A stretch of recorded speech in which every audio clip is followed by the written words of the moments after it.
नमस्कार, मैं हूं रविंद्र जैन और आप देख रहे हैं मुंबई मास टाइम्स। आइए देखते हैं आज की मुख्य खबर। एक मंदिरामध्ये कधी कधी चोरी होतं। आता मुंबईच्या सिद्धिविनायकामध्ये जेव्हा चोरी झाली होती तेव्हा कोण अध्यक्ष होता?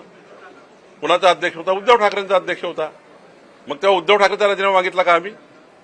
तिथे काम करणारा व्यवस्थित चूक झाली. उद्या कोराडी महालक्ष्मी आहे, मी त्या ठिकाणी आता अध्यक्ष होता, आता मी ट्रस्टमध्ये नाही आहे, आता अध्यक्ष नाही आहे, मी आता राजीनामा दिला आहे. पण उद्या तिथले अध्यक्ष आहेत आणि एखाद्या कर्मचाऱ्याने समजा तिथली चोरी केली तर अध्यक्षाचा राजीनामा घ्यायचा का? त्या कर्मचाऱ्यावर सजा झाली पाहिजे, त्यांना जेलमध्ये टाकलं पाहिजे. सेम राम मंदिरात काय झालं असेल, अयोध्येला झालं असेल, त्याच्या लोक पकडले गेले, कडक कारवाई केली. यानंतर चोरी होण्याच्या कडक बंधन त्या ठिकाणी कसं करता येईल ते बघितलं. एखाद्या मंदिराच्या कर्मचाऱ्यांनी चोरी केली त्याला अध्यक्षाला राजीनामा मागताय.